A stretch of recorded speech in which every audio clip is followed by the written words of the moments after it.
আমি এই কোর্ট মানি না, এই কোর্টের আমি বিচার মানি না। ট্রাইব্যুনালকে নিয়ে বিরূপ মন্তব্যের জেরে বিএনপির নেতা ফজলুর রহমানের বিরুদ্ধে আদালত অবমাননার অভিযোগ আনা হয়েছে। ২৬শে নভেম্বর আন্তর্জাতিক অপরাধ ট্রাইব্যুনালে তার বিরুদ্ধে এই অভিযোগ দাখিল করা হয় এবং উনি বলছেন যে আমি শুরু থেকে বলছি সেটা হচ্ছে এই ট্রাইব্যুনালের জুরিসডিকশন আমি মানি না, এই ট্রাইব্যুনালে শেখ হাসিনার বিচার হতে পারে না।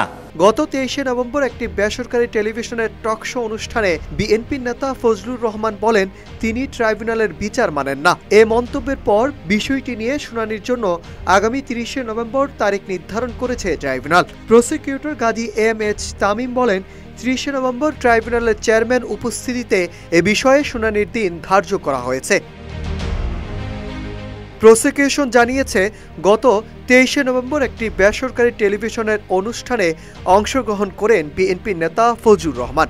ওই টক শোতে ট্রাইব্যুনালকে উদ্দেশ্য করে তিনি বলেন আমি প্রথম দিন থেকে বলছি এই কোর্ট আমি মানি না। পরে উপস্থাপকের প্রশ্নের জবাবে তিনি আরও বলেন সবাই জানবে না কেন, আমার ইউটিউবে শুনেন আমি এই কোর্ট মানি না, এই কোর্টের বিচার আমি মানি না। ইউটিউবে বলেছি, টকশোতেও বলেছি, যদি না বলে থাকি এখন বললে আমার ভুল, আমি মাপ চাইব। প্রতিদিন বলছি এই কোর্টের বিচার আমি মানি না। এই কোর্টের গঠন প্রক্রিয়া বলে এই কোর্টে বিচার হইতে পারে না। এই কোর্টে যারা বিচার করছে আমার ধারণা এদের ভিতরে একটা কথা আছে।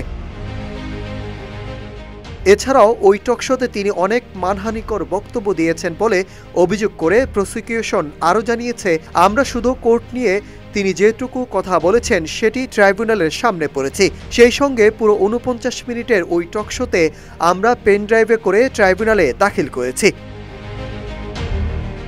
প্রসিকিউটর গাজী এম.এইচ. তামিম জানিয়েছে এ আইনের ১১/৪ ধারা বলা আছে কোনো ব্যক্তি এ ধরনের কর্মকাণ্ড করলে তার বিরুদ্ধে ট্রাইব্যুনাল একটি আইনি প্রক্রিয়ার সূচনা করে তার বিরুদ্ধে ব্যবস্থা নিতে পারবে।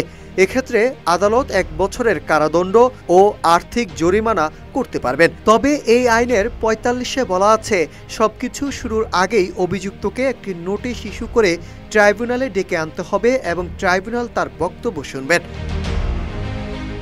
Nahid Hasan, news desk, Ittefaq.